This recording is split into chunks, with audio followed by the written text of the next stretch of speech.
Lance Armstrong, Alex Rodriguez, Marion Jones, Brock Lesnar. What do they all have in common? They're millionaires.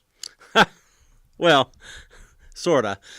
But they've also all tested positive for performance-enhancing drugs, or PEDs, in the past. Hi, I'm Don Frazier, here with Caleb Shaw. Today on Historical Trends, we'll be discussing the effects of PED use in the world of sports.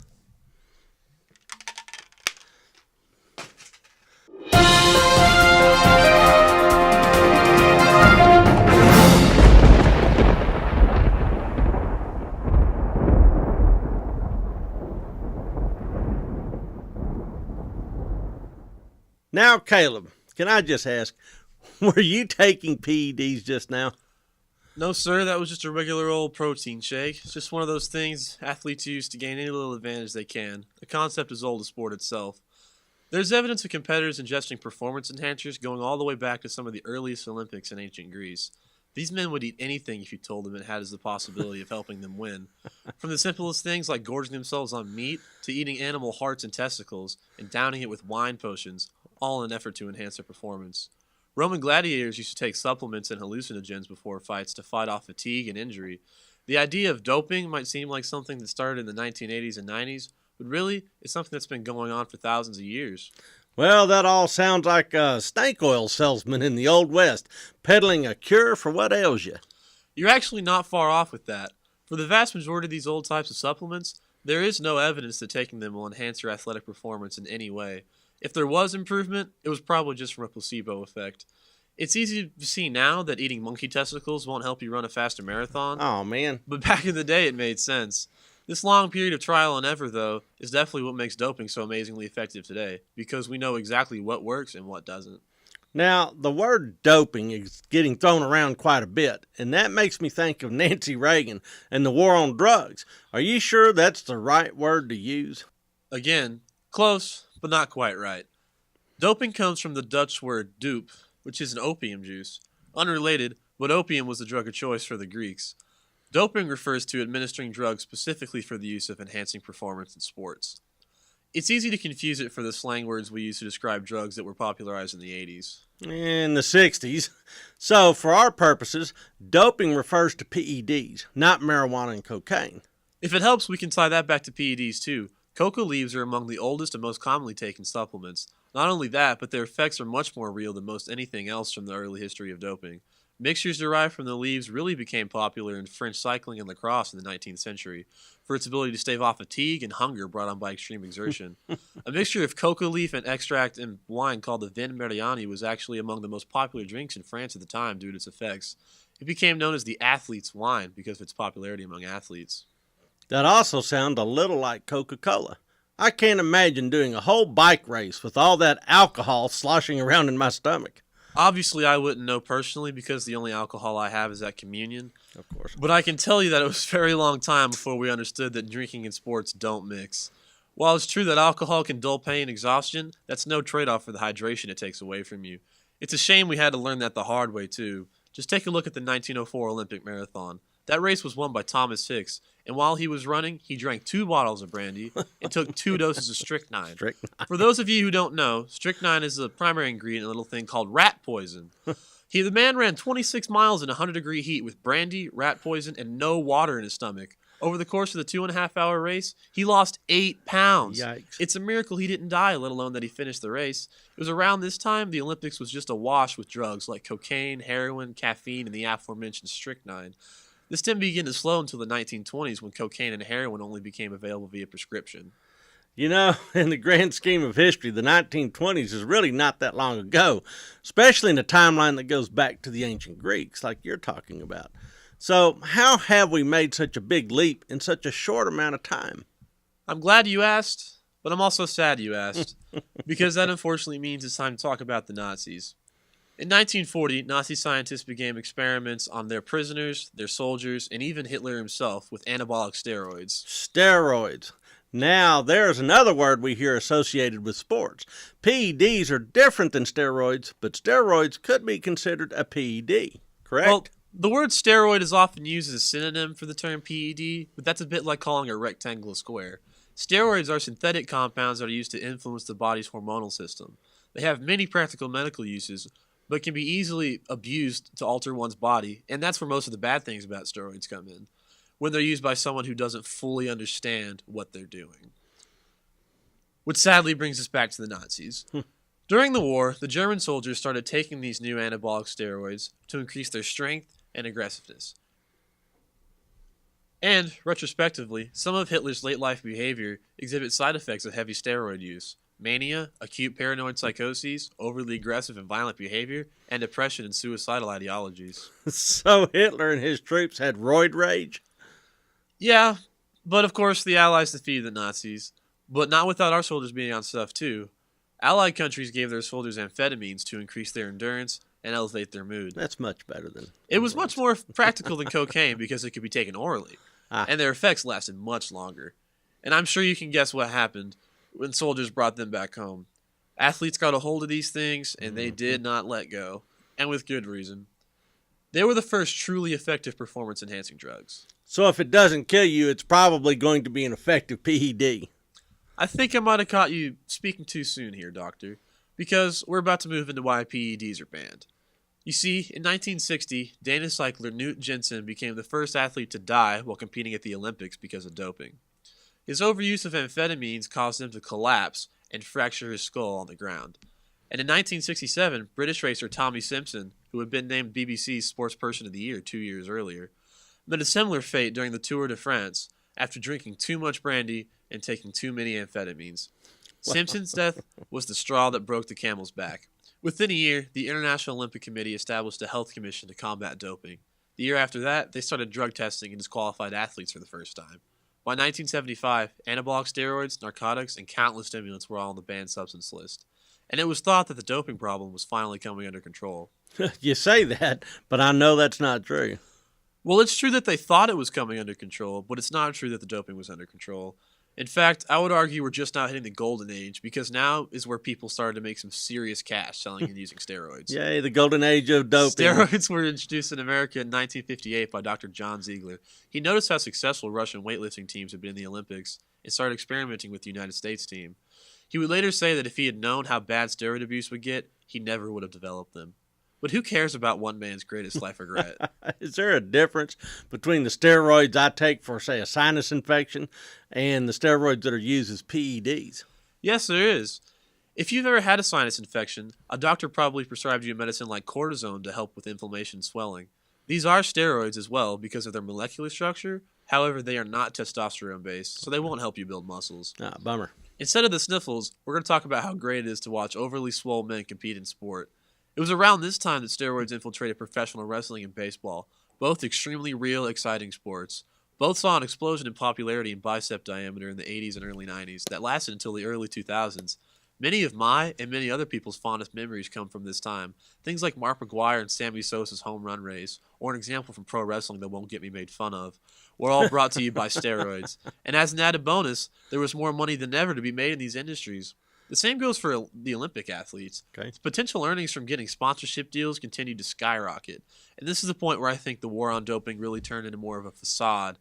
When you start looking at how much money was being made by these athletes, what little started to be done to test them, and then how athletes continued to come back to their sports, it really just makes you realize it was all a bunch of malarkey to make people believe in the righteousness of the sport. The World Anti-Doping Agency was established in 1997 to centralize the fight against PED use, but they are so woefully underfunded and so easily ignored that it must be purposeful. If I'm not getting through to you, let me put it to you this way. Ben Johnson had his gold medal stripped away from him in 1988 after a positive drug test. But how much money was given back that NBC made from broadcasting his races, or that sponsors made off his advertisements? That's a good point. Brock Lesnar tested positive for steroids before and after his fight in UFC 200, a pay-per-view that broke records, but his skills were still exploited for monetary gain. They say they're trying to protect athletes' health as well as the integrity of the sport, but it sounds more like they're trying to protect their bank accounts. Well, that may or may not be true, but you can't deny there is health risk with taking steroids. Yes, you're right, there are risks. Around this time is when we also started to see what long-term steroid use can do to the human body. They can destroy your ligaments, joints, synapses, and even cause cancer. Yikes. Former NFL star Lyle Alzado lost his life to brain cancer as a result of long-term abuse. But I would also argue there's risk involved in taking any drug. What is it that makes this drug so morally bad? You want to talk about a performance-enhancing culture? Just turn on television and wait for a normal ad break. You'll almost certainly see at least one commercial for a medicine that promises to improve your performance in life. We live in an age where we believe medicine can turn us into Superman. So what's wrong with seeing how far it can take us? Well, let's break it down after this break. Welcome to State House Press, a nonprofit publisher of quality books. State House Press and the McWhinney Foundation Press are part of the Texas A&M University Press Consortium, which handles retail distribution for several small but distinguished publishers. Our entire list of offerings, with pictures, summaries, prices, and easy online ordering, is available in our section of the consortium website.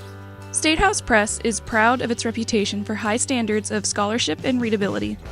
In addition to this, we at State House Press have recruited the talents of individuals such as Phil Collins on his book, The Alamo and Beyond.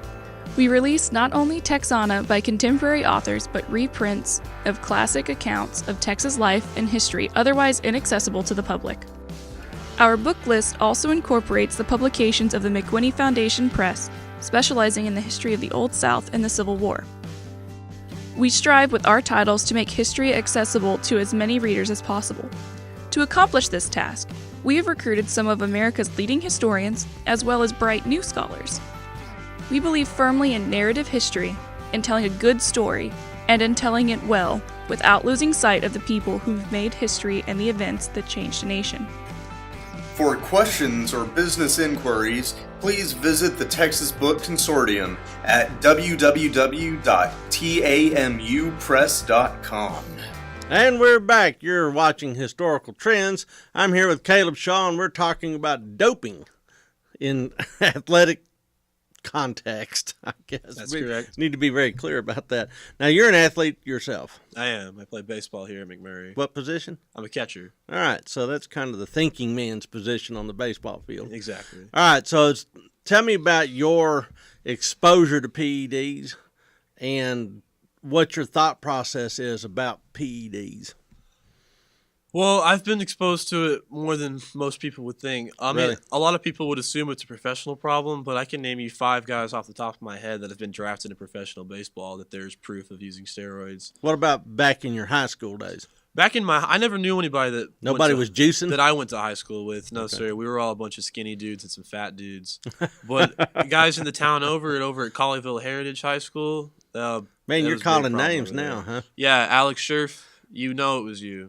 Oh, my gosh. That's a claim out there in the big wide world. There's footage on Twitter if you want to see it. Really? Everyone knows. But the thing is, professional teams don't care if you use steroids in high school and college. They just care that you're off it by the time you get there. Really? So you can build yourself up and finally get your shot at the bigs as long as you stop when you get to the bigs. Exactly, because once you're in the bigs, that's when they can punish you. They can't control what you did in high school. Oh, wow. So if I'm catching your argument correctly, there's really kind of a wink, wink, nudge, nudge when it comes to performance-enhancing drugs because there's so much money to be made off of these artificially robust athletes.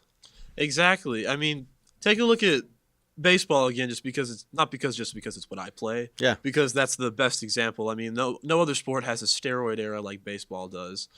But the commissioner of baseball during the steroid era was this guy named Bud Selig, and he's in the Baseball Hall of Fame now. Okay. But guys like Mark McGwire, Sammy Sosa, Barry Bonds, they're not because they took steroids. All Bud Selig did was make billions of dollars off their steroid use and then punish them after it became illegal. But, it's just there's a lot of hypocrisy involved because the people who get to decide what's good and what's bad really have no idea what they're talking about. Now, are PEDs expensive? Yes, they're very expensive. Even the barely legal stuff you can get at supplement shops. Like what you just chugged? No, see, a bottle of protein powder will be like $40, but a cycle of they're just called supplements because we don't want to call them steroids because that's a bad word. But a cycle of supplements will probably cost $150 to $200. Dang. And that's worth probably a month or two of pills if you take, depending on how you take them. Does it actually enhance your performance? Flip a coin. Really? Honestly, yes. I wouldn't know personally, but from the reading I've done and the people I've talked to, especially just at the gym, people who don't play sports but they're just looking to get toned or buff. I mean, they don't know what. No one knows what works and what doesn't. It's because the laws are so strict as to what can be in the pill. Like, it's very hard to know what works and what doesn't. Wow, so you may just be throwing your money away. Yeah, but that's also part of the business, right? It's all about making money, even if you're going to be taking steroids or if you're not going to be selling fake sugar pills. Yeah, so you've got money making on both ends then, I guess, the manufacturing end, and then if I make it into the bigs. The minimum salary in Major League Baseball is $560,000 a year. So, wow. Yeah. That's slightly more than a professor's pay. I'd like to point that out. Well, it might be undeserving, though. I mean, a lot of those guys don't play a whole lot. Yeah, You're here every day. I am. I'm in 8 o'clock sometimes, talking to freshmen about performance-enhancing drugs. That's awesome. So I can see how this is a business. And what about the long-term medical aspects? You talked about Lyle Alzado and elsewhere. Don't PEDs make some things small and some things large? Yes, that is true. I mean, how much do you want me to get into that, Well, medically speaking? I mean, you can tell somebody who's roiding up, can't you? Yes, you can tell who's roiding up. I mean, that's basically a big thing, especially you're just walking around the street, you see some dude he's jacked in a small tank top and he's got tiny legs. You always go, that dude's on steroids. Really? Or something like that, right? I mean, we've all been there. But the long-term effects for health-wise, you have to understand how competitive some of these professional athletes are. I mean, they'll do whatever it takes to win. They don't care if they're going to live 20 or 30 less years, as long as they win. You ever heard stories about Michael Jordan just hanging out? He says whenever they drink water, they chug their bottles and race so he can win. Or whenever they drive somewhere, they always take separate cars so Michael Jordan can race and win. Wow. I'm not saying Michael Jordan took performance-enhancing drugs. I'm just saying that's how competitive all of these guys are. That's just their And lifestyle. women. Yeah, it's just a gene that not everybody has, and that's probably why it's so hard for people who make laws and stuff like that to understand, because it takes a special kind of person to do whatever it takes to their body, especially to win. Wow. Okay, so it's a Faustian bargain. They're selling their souls for short-term gain. Okay. Exactly. Wow, that's pretty wild. What I'd like to do after this break is hear from some of our viewers and other folks that have emailed in or sent in tweets or other ways reacted to this topic. All right, we'll be right back. Bear Leader Tours. Where will Bear Leader Tours take you? Everywhere. Paris. Bruges. Trier. Battlefields. Pearl Harbor. Pacific Beaches. New Orleans. Join the adventure. www.mcwhinney.org. We're back. All right, Caleb, you've got some questions that have been sent in from viewers and some of your pals. Let's see if we can field a few of those. All right, let's get into it. At Eric Shin asks, how many deaths per year are attributed to steroids?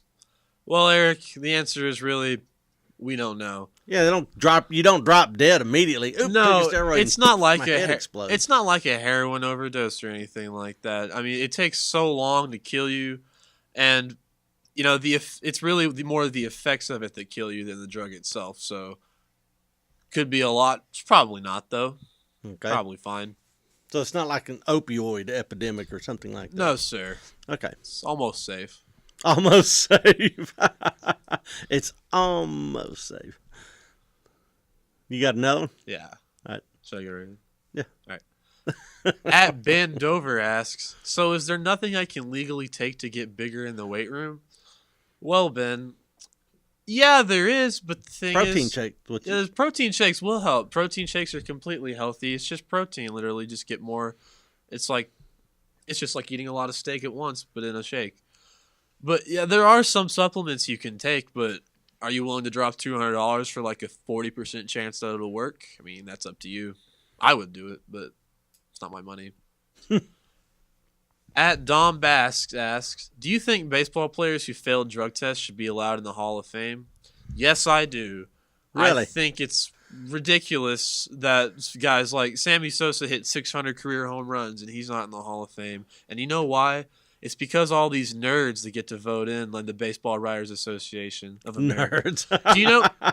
Do you know how old the Baseball Writers Association of America is? The average age, I have no idea. It's no. I mean, The organization. Oh, okay. So it's so old that the abbreviation is BBWAA. It's so old. It's back when baseball was 2 words. None of these guys ever played past high school. They have no idea what they're talking about. Steroid users should be in the Hall of Fame. What about robot baseball players? We'll cross that bridge when we come to it. It's coming, man. I Artificial bet it intelligence, does. robot players, and we can just sit back in our dome cities and watch the robot players beat each other. I would look forward to that. Let the games begin. All right, what's the next one? At Special Agent Michael Scarn asks, when are steroids okay to be used? Well, steroids are mostly used in terms of building muscle. Yeah. When people have disabilities or long-term diseases that are destructive to muscles, like cancers. So when Some they're sort recovering, of atrophy of the muscle. yeah, but they do not take them in the gigantic doses that these athletes take. That's It'll just return them back to normal, and then they stop taking them. They don't use them to lift prodigious amounts of weight every single day. So these guys with the massive arms and the cut chest that, they can make dance and all that. Is there steroids more than likely behind that performance? yes. Really?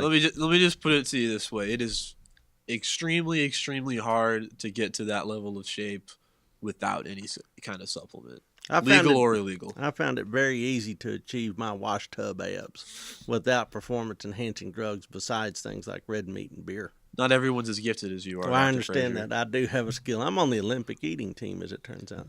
All right, so what's the next one? At God asks, if you could take steroids and you knew you wouldn't get caught, would you do it? Yeah. Yeah, I would. I mean, would you take a pill to make more money at your job? Yeah. Tell me you wouldn't. If there was a smart pill, Exactly. I mean, any kind of performance. if there was a test, smart pill, I would hand it out to everybody in my freshman seminar class. It'd be cool. I'd be down for one. All right, what's the next one? At James Martell 666 asks, I think I know this guy. how are steroids taken? Well, the most effective steroids are going to be taken by injection. So just So juice up. I'm gonna just a little hot tip to all the viewers out there. If someone's trying to sell you a steroid over the internet and it's taken from the mouth, it's not gonna work Really? because That may be ground up monkey testicles. it could be, but Okay. the way it works is because your digestive system, especially your saliva, is gonna break down all the hormones in it so fast it's not gonna get into your blood system. Okay. That's why the big time steroid users, that's why people are always injecting into their butt like this, not in their arms because it's too easy to see. If you get on the baseball field and you got injection points in your arms, you're gonna grace That's question. a tell right there. yeah. Exactly, but if you put it directly in your bloodstream, ooh, you got a big storm coming. Really? Yeah. Yeah, what happens? Well, that's when you go hit the weight room and you come back bigger than ever. Ah, gotcha. All right. At Real Donald Trump asks, where can I get steroids? Asking for a friend. Yeah. It would be huge. Well, you can get steroids at pretty much any supplement store, like 5 Star Nutrition, or just ask somebody at your gym. I'm sure they could hook you up. Make sure you buy them from a store. I would buy them from a store definitely so you can talk to a salesman rather than reading an ad online. Even these illegal steroids? Or are I they not would- illegal? There are legal versions, Okay. but what is legal is getting the list of legal supplements is getting shorter every day. Okay. That's what I'm a little vague on. Okay. At 90s Kid asks, why is the 1980s the golden age of steroid use? That's a really good question, and one I wish I could answer from experience, but I'm going to have to answer it just from old footage and documentaries and such as that. The historical trends aspect. Exactly. Well, my favorite baseball player in history is probably Jose Canseco, Really? because I'll tell you a little bit Mine about is Brooks Robinson. I'm a big Brooks Robinson Are guy, you? but this was a different era in baseball. Yeah, So- Brooks Robinson was in the nice guy era. He was a nice guy, but Jose Canseco is basically the founding father of steroids in sports. Really? Well, congratulations. We should put him on a $1 bill. Yeah, we really should. He was the first baseball player to hit 40 home runs and steal 40 bases in a single year. Okay. And everyone's always asking him, like, how did you achieve such a balance of power and speed? And he just holds up his bottle, passes it around to all his teammates. They pass it around to their friends on other teams. And just like that, we've got the steroid era. Oh, wow. And also, in professional wrestling is when these guys started to go from pretty strong guy to man looks like he's made out of lots of rocks glued together. Yeah, if you know what I mean. Oh, absolutely. And they started throwing each other all around the ring and pretty much killing each other quite literally in some cases. Yeah. And, it was pretty fun to watch on the downside. But you talk to professional wrestlers, they're just as competitive as some of these other athletes are. Sure. They are athletes, by the way. It's a real sport. But I doubt any of them would regret it doing what they do because when they speak of their time in wrestling, they all speak very fondly. Wow. From what I've heard. Yikes. All right. Well, that's about all the time we have. So I appreciate you coming in and talking about it. Appreciate you meeting with me to talk about this. Absolutely. For Historical Trends, I'm Don Frazier. I'm Caleb Stonewall Jackson Shaw. Stonewall Jackson, you got the whole name in there. I love it. All right. Thanks for watching.